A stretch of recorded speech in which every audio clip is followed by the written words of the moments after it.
ശ്രദ്ധിക്കുക. നപ്പോളിയൻ ഹില്ലിന്റെ 13 വിജയതത്വങ്ങൾ. നപ്പോളിയൻ ഹിൽ 1883 ജനിച്ച ഒരു എഴുത്തുകാരൻ. അദ്ദേഹം എഴുതിയ വ്യക്തിപരമായ സമ്പത്തിനെക്കുറിച്ചുള്ള ഏറ്റവും കൂടുതൽ വിറ്റഴിക്കപ്പെട്ട പുസ്തകമാണ് ചിന്തിക്കൂ, നിങ്ങൾ അതിസമ്പന്നരാകും. Think and grow rich. John D Rockefeller, Henry Ford, Thomas Edison, Charles Schwab, Alexander Graham Bell തുടങ്ങിയ നൂറുകണക്കിന് അതിസമ്പന്നരായ ആളുകളുടെ ജീവിതം വിശകലനം ചെയ്താണ് അദ്ദേഹം ഈ പുസ്തകം എഴുതിയത്. എന്തുകൊണ്ടാണ് ഈ ആളുകൾക്ക് മാത്രം ഇത്രയും വലിയ സമ്പത്തും വിജയവും ഉണ്ടായതെന്ന് അദ്ദേഹത്തിന് അറിയണമായിരുന്നു. അവരെ മറ്റുള്ളവരിൽ നിന്ന് വ്യത്യസ്തരാക്കുന്ന തത്വങ്ങൾ എന്താണെന്ന് കണ്ടെത്താൻ അദ്ദേഹം ഒരു യാത്ര തുടങ്ങി. ആ കണ്ടെത്തലുകളാണ് ഈ പുസ്തകത്തിൽ അദ്ദേഹം രേഖപ്പെടുത്തിയത്. 87 വർഷം മുൻപെഴുതിയതാണെങ്കിലും ഈ തത്വങ്ങൾ ഇന്നും ഒരുപോലെ പ്രസക്തമാണ്. ഈ പുസ്തകത്തിൽ 13 തത്വങ്ങളുണ്ട്. നമുക്ക് ഓരോന്നായി പരിശോധിക്കാം. തത്വം 1. ആഗ്രഹം, ഡിസയർ. ഒരു വ്യക്തമായ ലക്ഷ്യവും അത് നേടിയെടുക്കാനുള്ള കത്തുന്ന ആഗ്രഹവുമാണ് ഏതൊരു ലക്ഷ്യത്തിലേക്കും എത്താനുള്ള ആദ്യത്തെ പടി. നിങ്ങളുടെ ആഗ്രഹത്തെ യാഥാർത്ഥ്യമാക്കി മാറ്റാൻ ഹിൽ 6 പ്രായോഗികമായ വഴികൾ പറയുന്നു. 1. നിങ്ങൾക്ക് ആവശ്യമുള്ള പണം എത്രയാണെന്ന് കൃത്യമായി തീരുമാനിക്കുക. 2. ആ പണം ലഭിക്കാൻ പകരം നിങ്ങൾ എന്തു കൊടുക്കാൻ തയ്യാറാണെന്ന് തീരുമാനിക്കുക. 3. ഈ ലക്ഷ്യം നേടാൻ എത്ര സമയം വേണമെന്ന് ഒരു കൃത്യമായ തീയതിയോടുകൂടി നിശ്ചയിക്കുക. 4. ഒരു പദ്ധതി തയ്യാറാക്കി എത്രത്തോളം നിങ്ങൾ തയ്യാറല്ല എന്ന് തോന്നിയാലും ഉടൻ തന്നെ അത് പ്രാവർത്തികമാക്കുക. 5. ഈ 4 കാര്യങ്ങളും ഒരു വ്യക്തമായ പ്രസ്താവനയായി എഴുതുക. 6. രാവിലെ ഉറക്കമുണരുമ്പോഴും രാത്രി ഉറങ്ങാൻ പോകുന്നതിനു മുൻപും ഈ പ്രസ്താവന ഉറക്കെ വായിക്കുക. നിങ്ങൾ ആഗ്രഹിക്കുന്നതെല്ലാം ഇതിനകം നിങ്ങൾക്ക് ലഭിച്ചുവെന്ന് വിശ്വസിച്ചുകൊണ്ട് വേണം ഇത് വായിക്കാൻ. ഈ അധ്യായത്തിൽ ഹിൽ പറയുന്നതിതാണ്: വലിയ അളവിൽ സമ്പത്ത് നേടണമെങ്കിൽ അതിനുവേണ്ടിയുള്ള കടുത്ത ആഗ്രഹം നിങ്ങളുടെ ഉള്ളിൽ ജ്വലിക്കണം. ഒപ്പം അത് നിങ്ങൾ സ്വന്തമാക്കുമെന്ന് നിങ്ങൾ പൂർണ്ണമായി വിശ്വസിക്കുകയും വേണം. തോമസ് എഡിസന്റെ ബിസിനസ് പങ്കാളിയാകാൻ ആഗ്രഹിച്ച എഡ്വിൻ സിസ്റ്റർ ബാൺസിന്റെ കഥ ഈ അധ്യായത്തിൽ പറയുന്നുണ്ട്. എഡിസണ് ബാൺസിനെ അറിയുക പോലുമുണ്ടായിരുന്നില്ല. പക്ഷേ എഡിസന്റെ പങ്കാളിയാകുക എന്നത് ഒരു വെറും ആഗ്രഹമായിരുന്നില്ല, അതൊരു കടുത്ത ആവേശമായിരുന്നു. എഡിസൺ ബാൺസിന് ഒരു ജോലി നൽകിയെങ്കിലും അത് ബാൺസ് ആഗ്രഹിച്ച പങ്കാളിയുടെ സ്ഥാനമായിരുന്നില്ല. അങ്ങനെ 5 വർഷത്തോളം ബാൺസ് എഡിസന്റെ കമ്പനിയിൽ ചെറിയ ജോലികൾ ചെയ്തു. ഒരു ദിവസം എഡിസന്റെ ടീം തന്നെ വിൽക്കാൻ കഴിയില്ലെന്ന് പറഞ്ഞ ഒരു കണ്ടുപിടുത്തം ബാൺസിന് ഒരവസരം കിട്ടി. ബാൺസ് ഒരു പദ്ധതി തയ്യാറാക്കി എഡിസനെ സമീപിച്ചു. ആ പദ്ധതി ഉപയോഗിച്ച് അവർ ഒരുപാട് എഡിഫോണുകൾ വിറ്റഴിച്ചു. അങ്ങനെ ബാൺസ് എഡിസന്റെ പങ്കാളിയായി. ബാൺസിനൊരു വ്യക്തമായ ലക്ഷ്യമുണ്ടായിരുന്നു. അതിലേക്ക് തന്റെ എല്ലാ ശക്തിയും ഉപയോഗിച്ച് മുന്നേറുകയും ചെയ്തു. തത്വം 2. വിശ്വാസം, ഫെയ്ത്ത്. വിശ്വാസം ഒരു മാനസികാവസ്ഥയാണ്. നിങ്ങളുടെ ചിന്തകളുടെയും ആഗ്രഹങ്ങളുടെയും സ്പന്ദനങ്ങൾ വിശ്വാസവുമായി ചേരുമ്പോൾ അനന്തമായ വിജ്ഞാനത്തിന്റെ വാതിലുകൾ തുറക്കപ്പെടുന്നു. വിശ്വാസമില്ലെങ്കിൽ നിങ്ങളുടെ ആഗ്രഹങ്ങൾ യാഥാർത്ഥ്യമാവില്ലെന്ന് നിങ്ങൾക്ക് തോന്നും. ഇത് നിങ്ങളുടെ ഉപബോധ മനസ്സിനെ ഒരു നല്ല ജീവിതത്തെക്കുറിച്ചുള്ള ചിന്തകൾ പോലും ഇല്ലാതാക്കാൻ പ്രേരിപ്പിക്കും. സ്വയം വിശ്വാസം വളർത്താനുള്ള ഒരു ഫോർമുല ഹിൽ നൽകുന്നു. 1. നിങ്ങളുടെ ജീവിതത്തിലെ ലക്ഷ്യങ്ങൾ യാഥാർത്ഥ്യമാക്കാനുള്ള കഴിവ് നിങ്ങൾക്കുണ്ടെന്ന് വിശ്വസിക്കുക. 2. നിങ്ങളുടെ മനസ്സിൽ ആധിപത്യം സ്ഥാപിക്കാൻ അനുവദിക്കുന്ന ചിന്തകൾ ക്രമേണ യാഥാർത്ഥ്യമായി മാറും. 3. നിങ്ങളുടെ മനസ്സിൽ ആഗ്രഹങ്ങളെ നിരന്തരമായി നിലനിർത്തിയാൽ അത് യാഥാർത്ഥ്യമാവാൻ ശ്രമിച്ചുകൊണ്ടേയിരിക്കും. 4. നിങ്ങളുടെ ലക്ഷ്യത്തെക്കുറിച്ച് നിങ്ങളൊരു പ്രസ്താവന ഉണ്ടാക്കിയിട്ടുണ്ട്, അത് നേടുന്നതുവരെ നിങ്ങൾ ഒരിക്കലും പിന്തിരിയില്ല. 5. നിങ്ങൾ ഈ ആഗ്രഹം നേടിയെടുക്കുമ്പോൾ അത് ബന്ധപ്പെട്ട എല്ലാവർക്കും ഗുണകരമാവുമെന്നും ശരിയായ കാര്യങ്ങൾ ശരിയായ രീതിയിൽ ചെയ്യുമ്പോൾ ശരിയായ ആളുകൾ നിങ്ങളിലേക്ക് ആകർഷിക്കപ്പെടുമെന്നും വിശ്വസിക്കുക. ഹിൽ പറയുന്നു, ലക്ഷക്കണക്കിന് ആളുകൾ ദാരിദ്ര്യത്തിലും പരാജയത്തിലും ജീവിക്കുന്നത് തങ്ങൾക്ക് നിയന്ത്രിക്കാൻ കഴിയാത്ത ഒരു ശക്തി കാരണമാണെന്ന് അവർ വിശ്വസിക്കുന്നതുകൊണ്ടാണ്. ഈ നെഗറ്റീവ് വിശ്വാസം ഉപബോധ മനസ്സ് ഏറ്റെടുക്കുകയും അത് യാഥാർത്ഥ്യമായി മാറുകയും ചെയ്യുന്നു. അങ്ങനെ അവർ സ്വന്തം ദുരിതങ്ങൾ സൃഷ്ടിക്കുന്നു.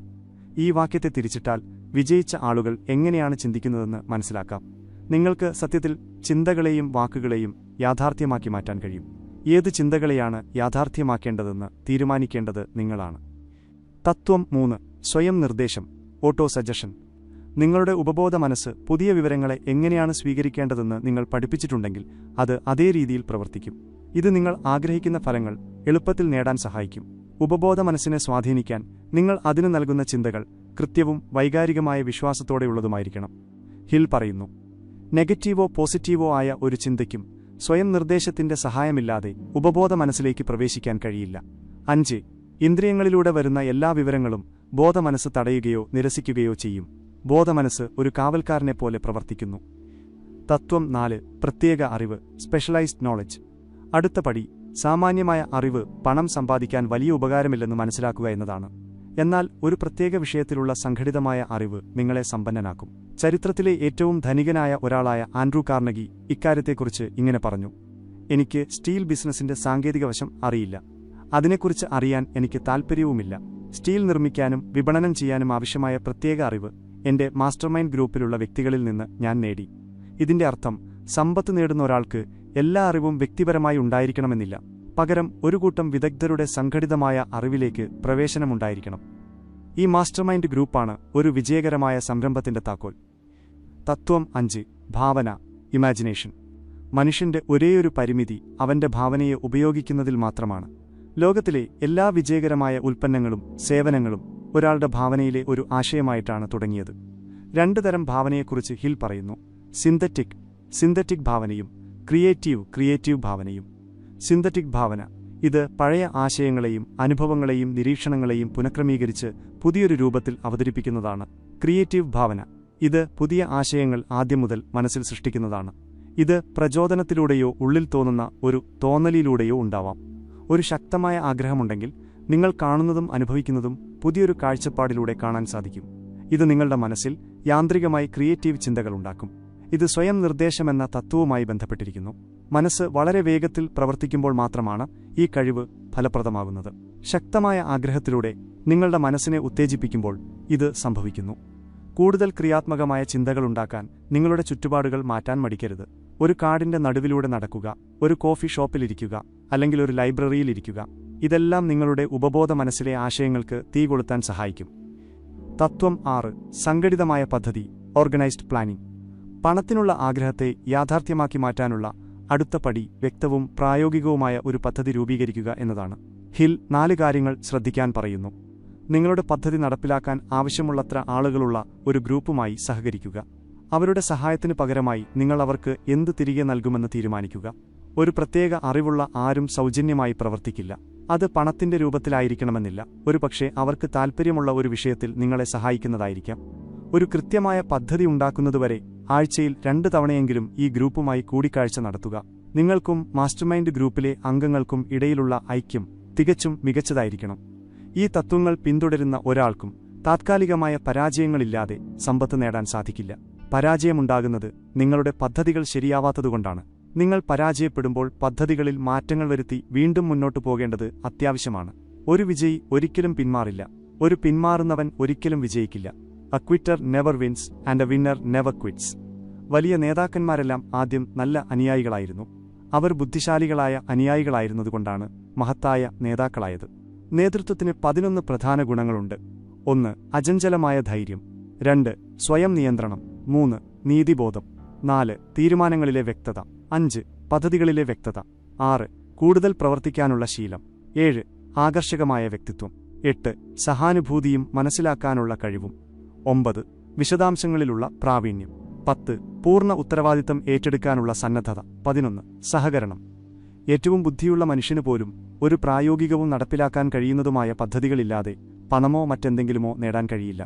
നിങ്ങളുടെ പദ്ധതികൾ പരാജയപ്പെടുമ്പോൾ അതൊരു താൽക്കാലിക പരാജയം മാത്രമാണെന്നോർക്കുക, അല്ലാതെ സ്ഥിരമായ പരാജയമല്ല. അതിനർത്ഥം നിങ്ങളുടെ പദ്ധതികൾ മെച്ചപ്പെടുത്തണം എന്ന് മാത്രമാണ്. തത്വം 7. തീരുമാനം, ഡിസിഷൻ.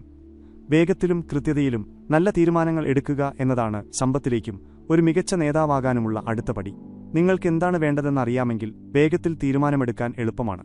ഇതിനർത്ഥം ഒരു ലക്ഷ്യവുമില്ലാതെ തോന്നിയ പോലെ തീരുമാനമെടുക്കുക എന്നല്ല. ആവശ്യമുള്ളപ്പോൾ വിശ്വസ്തരായ ഉപദേശകരുമായി കൂടിയാലോചിക്കുക.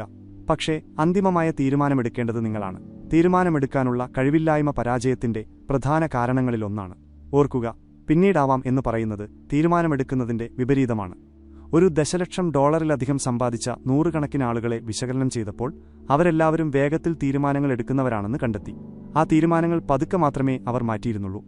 നിങ്ങൾ തീരുമാനമെടുക്കുമ്പോൾ മറ്റുള്ളവരുടെ അഭിപ്രായങ്ങൾ അമിതമായി സ്വാധീനിക്കാൻ അനുവദിച്ചാൽ നിങ്ങൾക്കൊരു കാര്യത്തിലും വിജയിക്കാൻ കഴിയില്ല. നിങ്ങളുടെ സ്വന്തം ആഗ്രഹങ്ങളും ലക്ഷ്യങ്ങളും നിറവേറ്റുന്നതിൽ നിന്ന് ഇത് നിങ്ങളെ തടയും. തത്വം 8. സ്ഥിരത, പെർസിസ്റ്റൻസ്. സമ്പത്തിലേക്കുള്ള അടുത്ത പടി സ്ഥിരതയാണ്. സ്ഥിരതയുള്ളവനാകാൻ ഇച്ഛാശക്തിയെ നിങ്ങൾ ഉപയോഗപ്പെടുത്തണം. നിങ്ങൾ ആഗ്രഹിക്കുന്നതുപോലെയാകാൻ ഒരു നിശ്ചിതമല്ലാത്ത കാലയളവിലേക്ക് ആവശ്യമായ കാര്യങ്ങൾ ചെയ്യാൻ നിങ്ങൾ തയ്യാറാണോ? സ്ഥിരത പരാജയത്തിനെതിരെയുള്ള ഒരു ഇൻഷുറൻസ് പോലെയാണ്. നിങ്ങൾ ശരിയായ ദിശയിൽ മുന്നോട്ടു പോവുകയാണെങ്കിൽ എത്ര പരാജയങ്ങളുണ്ടായാലും ഒടുവിൽ വിജയം നിങ്ങളുടെ കൂടെയുണ്ടാകും. സ്ഥിരതയുള്ള ഒരാൾക്ക് അവസരങ്ങൾ ശരിയായ സമയത്ത് ലഭിക്കാൻ സാധ്യത കൂടുതലാണ്. വ്യക്തമായ ലക്ഷ്യം, ആഗ്രഹം, ആത്മവിശ്വാസം, വ്യക്തമായ പദ്ധതി, കൃത്യമായ അറിവ്, സഹകരണം, ഇച്ഛാശക്തി, ശീലം എന്നിവയുള്ള ഒരു വ്യക്തി സ്ഥിരതയുള്ളവനായിരിക്കും.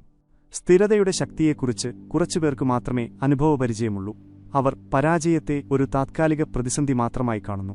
അവരുടെ ആഗ്രഹങ്ങൾ സ്ഥിരമായി മനസ്സിൽ നിലനിർത്തുന്നതുകൊണ്ട് പരാജയം ഒടുവിൽ വിജയമായി മാറുന്നു.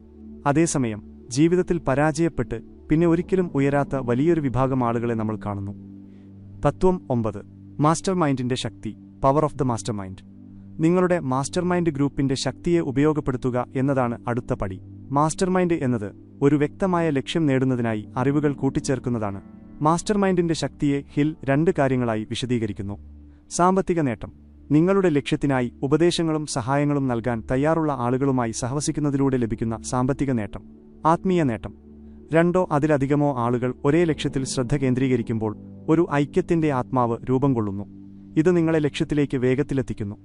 കാർണഗിയുടെ മാസ്റ്റർമൈൻഡ് ഗ്രൂപ്പിൽ ഏകദേശം 50 പേരുണ്ടായിരുന്നു. സ്റ്റീൽ നിർമ്മിക്കുകയും വിപണനം ചെയ്യുക എന്നതായിരുന്നു അവരുടെ ലക്ഷ്യം. തന്റെ മുഴുവൻ സമ്പത്തിനും കാരണം ഈ മാസ്റ്റർമൈൻഡ് ഗ്രൂപ്പ് നൽകിയ ശക്തിയാണെന്ന് അദ്ദേഹം പറഞ്ഞു. ഒരു കൂട്ടം ആളുകളുടെ തലച്ചോറ് ഒരുമിച്ച് പ്രവർത്തിക്കുമ്പോൾ ഒരു വ്യക്തിയുടെ തലച്ചോറിനേക്കാൾ കൂടുതൽ ഊർജ്ജമുണ്ടാകും. ഒരു കൂട്ടം ബാറ്ററികൾ ഒരുമിച്ച് പ്രവർത്തിക്കുമ്പോൾ ഒരു ബാറ്ററി നൽകുന്നതിനേക്കാൾ കൂടുതൽ ഊർജ്ജം ലഭിക്കുന്നതുപോലെയാണിത്. തത്വം 10. ലൈംഗിക ഊർജ്ജത്തിന്റെ രഹസ്യം. The mystery of sex transmutation. Hill 2 പ്രധാന കാര്യങ്ങൾ പറയുന്നു. 1. ഏറ്റവും വലിയ നേട്ടങ്ങൾ കൈവരിച്ച പുരുഷന്മാർക്ക് ഉയർന്ന ലൈംഗിക സ്വഭാവമുണ്ടായിരുന്നു. അവർ ലൈംഗിക ഊർജ്ജത്തെ രൂപാന്തരപ്പെടുത്താൻ പഠിച്ചവരാണ്. 2. വലിയ സമ്പത്ത് നേടിയവരും കല, സാഹിത്യം, വ്യവസായം തുടങ്ങിയ മേഖലകളിൽ വിജയിച്ചവരും ഒരു സ്ത്രീയുടെ സ്വാധീനത്തിൽ പ്രവർത്തിച്ചവരാണ്. ഒരു സ്ത്രീയെ ആകർഷിക്കാനോ സന്തോഷിപ്പിക്കാനോ ശ്രമിക്കുമ്പോൾ സ്വാഭാവികമായി ഉണ്ടാകുന്ന ശക്തി നമ്മുടെ ഇച്ഛാശക്തി വർദ്ധിപ്പിക്കാൻ ഉപയോഗിക്കാം. പ്രകൃതിയിലെ മൃഗങ്ങൾ പോലും ഒരു പെൺമൃഗത്തെ ആകർഷിക്കാൻ ശ്രമിക്കുന്നതുപോലെ മനുഷ്യന്റെ ഉള്ളിലും ഈ ഊർജ്ജം ആഴത്തിൽ വേരൂന്നിയതാണ്. ഒരു പുരുഷൻ വിവാഹം കഴിക്കാൻ തിരഞ്ഞെടുക്കുന്ന സ്ത്രീക്ക് അയാളുടെ ജീവിതം വിജയകരമാക്കാനോ നശിപ്പിക്കാനോ കഴിയും. കാരണം പുരുഷൻ സ്ത്രീയുടെ ആത്മാവിനാൽ വളരെയധികം സ്വാധീനിക്കപ്പെടുന്നു. സ്നേഹം ജീവിതത്തിലെ ഏറ്റവും വലിയ അനുഭവമാണ്. അത് അനന്തമായ വിജ്ഞാനവുമായി നമ്മളെ ബന്ധിപ്പിക്കുന്നു. പ്രണയവും ലൈംഗികതയും ചേരുമ്പോൾ അത് സൃഷ്ടിപരമായ പ്രവർത്തനങ്ങളുടെ ഗോവണിയിൽ നമ്മളെ വളരെ ഉയരത്തിലെത്തിക്കും. തത്വം 11. ഉപബോധ മനസ്സ്. The subconscious mind. ഉപബോധ മനസ്സ് വെറുതെയിരിക്കില്ല. അതിനാൽ നിങ്ങൾ അതിൽ പോസിറ്റീവ് ചിന്തകളുള്ള ആഗ്രഹങ്ങൾ നിറയ്ക്കണം. മനുഷ്യന്റെ പരിമിതമായ മനസ്സിനെയും അനന്തമായ വിജ്ഞാനത്തെയും തമ്മിൽ ബന്ധിപ്പിക്കുന്ന കണ്ണിയായി ഉപബോധ മനസ്സിനെ കണക്കാക്കാം. ഇത് ആഗ്രഹം, വിശ്വാസം, വികാരം എന്നിവയിലൂടെ നിങ്ങൾക്ക് ലഭിക്കുന്നു. നിങ്ങൾക്ക് ഉപബോധ മനസ്സിനെ പൂർണ്ണമായി നിയന്ത്രിക്കാൻ കഴിയില്ല. പക്ഷേ നിങ്ങൾക്ക് അതിലേക്കിഷ്ടമുള്ള പദ്ധതികളോ ആഗ്രഹങ്ങളോ ലക്ഷ്യങ്ങളോ കൈമാറാൻ കഴിയും. പോസിറ്റീവ് ചിന്തകൾക്കും നെഗറ്റീവ് ചിന്തകൾക്കും ഒരേ സമയം മനസ്സിൽ നിലനിൽക്കാൻ കഴിയില്ല. ഒന്ന് മറ്റേതിനെ ആധിപത്യം സ്ഥാപിക്കും. പോസിറ്റീവ് വികാരങ്ങൾ നിങ്ങളുടെ മനസ്സിൽ ആധിപത്യം സ്ഥാപിക്കുന്നുവെന്ന് ഉറപ്പാക്കേണ്ടത് നിങ്ങളുടെ ഉത്തരവാദിത്തമാണ്. ഉപബോധ മനസ്സിനെ പരിശീലിപ്പിക്കാൻ നിങ്ങളതിന് ആഗ്രഹം, വിശ്വാസം, ഉത്സാഹം തുടങ്ങിയ പോസിറ്റീവ് വികാരങ്ങൾ നൽകണം. ഭയം, അസൂയ, വെറുപ്പ്, കോപം തുടങ്ങിയ നെഗറ്റീവ് വികാരങ്ങൾ ഒഴിവാക്കണം. വികാരങ്ങളെ ഒരപ്പത്തിൽ ഈസ്റ്റ് ചേർക്കുന്നതുപോലെ കരുതാം. ഉപബോധ മനസ്സിനെ പ്രവർത്തിപ്പിക്കാനുള്ള ഉത്തേജകമാണ് വികാരങ്ങൾ. തത്വം 12. മസ്തിഷ്കം. The brain. നിങ്ങളുടെ മനസ്സിന്റെ ശക്തിയും സ്പന്ദനവും മനുഷ്യന്റെ കണ്ണുകൾക്ക് കാണാൻ കഴിയില്ല. പക്ഷേ അതവിടെയുണ്ട്. ഒരു റേഡിയോ സിഗ്നൽ പോലെയാണിത്. ഉയർന്ന വേഗതയിലുള്ള സ്പന്ദനങ്ങൾ മാത്രമേ ഒരു തലച്ചോറിൽ നിന്ന് മറ്റൊരു തലച്ചോറിലേക്ക് എത്തുകയുള്ളൂ. ചിന്ത എന്നത് അതിവേഗത്തിൽ സഞ്ചരിക്കുന്ന ഊർജ്ജമാണ്. പ്രധാനപ്പെട്ട വികാരങ്ങളാൽ പരിഷ്കരിക്കപ്പെട്ട ചിന്തകൾക്ക് സാധാരണ ചിന്തകളേക്കാൾ ഉയർന്ന സ്പന്ദനമുണ്ടാകും. ഈ ചിന്തകളാണ് മനുഷ്യ മസ്തിഷ്കത്തിന്റെ പ്രക്ഷേപണ യന്ത്രത്തിലൂടെ ഒരു തലച്ചോറിൽ നിന്ന് മറ്റൊന്നിലേക്ക് കടന്നുപോകുന്നത്. ഉപബോധ മനസ്സ് തലച്ചോറിന്റെ ഒരു പ്രക്ഷേപണ കേന്ദ്രമാണ്. അവിടെ നിങ്ങളുടെ ചിന്തകൾ ഈതറിലേക്ക് സംപ്രേഷണം ചെയ്യപ്പെടുന്നു. നിങ്ങളുടെ മനസ്സ് ആവശ്യത്തിനുയർന്ന ഫ്രീക്വൻസിയിൽ സ്പന്ദിക്കുകയാണെങ്കിൽ ഈതർ അനന്തമായ വിജ്ഞാനം നിങ്ങളുടെ ക്രിയാത്മക ഭാവനയിലേക്ക് ചിന്തകളായി തിരികെ നൽകും. തത്വം 13. ആറാം ഇന്ദ്രിയം. The sixth sense. നിങ്ങൾക്കൊരു കാര്യത്തെക്കുറിച്ചുണ്ടാകുന്ന ഉള്ളിൽ തോന്നുന്ന അല്ലെങ്കിൽ ഒരു സംശയം ശരിയായി മാറുന്നതാണ് ആറാം ഇന്ദ്രിയം. ഇത് നിങ്ങളുടെ ക്രിയാത്മക ഭാവന പ്രവർത്തിക്കുന്നതിന്റെ ഫലമാണ്. ഇത് ഈതറിൽ നിന്ന് നിങ്ങൾക്ക് വിവരങ്ങൾ ലഭിക്കുന്നതാണ്. ആറാം ഇന്ദ്രിയം നിങ്ങളുടെ മനസ്സിലേക്ക് ആശയങ്ങളും ചിന്തകളും നൽകുന്നു. ഇത് പ്രചോദനമുണ്ടാക്കുന്നു.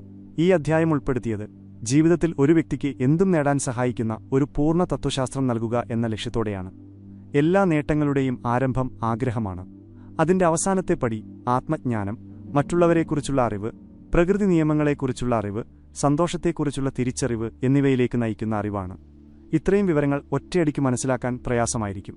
അതുകൊണ്ടാണ് പുസ്തകങ്ങൾ വീണ്ടും വീണ്ടും വായിച്ച് അതിലെ ആഴത്തിലുള്ള അർത്ഥം മനസ്സിലാക്കണം എന്ന് പറയുന്നത്. ഭാവിയിൽ കൂടുതൽ നഷ്ടപ്പെട്ട വിജ്ഞാനം നമുക്ക് ഒരുമിച്ച് കണ്ടെത്താം. ഈ വിവരണം നിങ്ങൾക്കിഷ്ടമായെന്ന് കരുതുന്നു. തൽക്കാലം വിട.